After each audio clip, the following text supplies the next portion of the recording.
dit en 3W aujourd'hui, les fourmis galeuses. C'est un nouveau webzine sartois mensuel au ton décapant, créé et rédigé par Colette et Willy. Et nous sommes avec Willy. Bonjour. Bonjour. Alors si vous écrivez, c'est que vous avez des choses à dire. Qu'est-ce que vous avez envie de nous raconter? Alors on est avant tout parti du principe que l'on souhaitait ouvrir un média d'expression libre, sans aucune censure, où on pourrait aborder les sujets de façon entièrement subjective, en essayant d'être drôle aussi, un peu grinçant, voire irrévérencieux.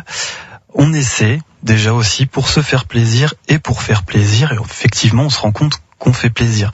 Donc ça part de là, et ça part aussi d'une rencontre entre nous, entre Colette et moi-même, Willy, lors d'une soirée. Voilà, on s'est rendu compte que chacun de notre côté, on écrivait des choses, on tenait des sites internet ou des blogs, et on a eu envie de se mettre en commun, on espère pour le meilleur. Alors vous êtes 2 rédacteurs seulement? Tout à fait, nous sommes 2 uniquement. Excepté tous les mois, nous avons une rubrique ouverte. D'ailleurs, on lance un appel qui s'appelle le rédacteur du mois. Donc si quelqu'un a effectivement une présentation à faire, qu'elle soit artistique ou a envie de s'exprimer sur un sujet, effectivement, tous les mois, on élit comme ça notre rédacteur du mois et on le publie.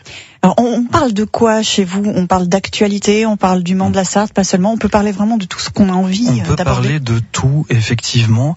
Ensuite, les fourmis galeuses a quand même une ligne éditoriale et des rubriques. C'est-à-dire qu'on a des coups de gueule, des coups de cœur, d'autres catégories un peu plus délirantes aussi, où on va chercher des appels de personnes sur des sites autres qu'on ne citera pas pour leur répondre, notamment sur des questions de sexualité ou de psychologie. On a aussi une fashion gendarmerie, où on émet des critiques sur différents visuels, où on donne une note, ça peut être sur une devanture de restaurant, un vêtement. Donc voilà, il y a ce petit côté langue de vipère.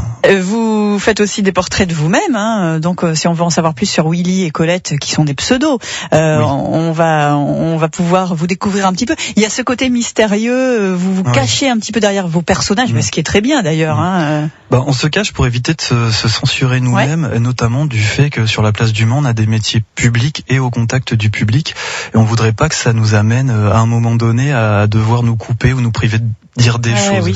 Donc on a décidé de garder des pseudos pour l'instant. On verra par la suite si ça évolue, si on a envie de s'exposer.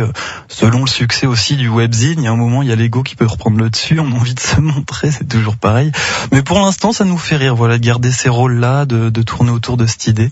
Donc on reste Colette et Willy. Et on vous lit sur internet, lesfourmigaleuses.jimdo.com, ainsi que sur Facebook. Vous avez votre page, comme France Bleu Maine d'ailleurs, qui compte aujourd'hui 6258 amis.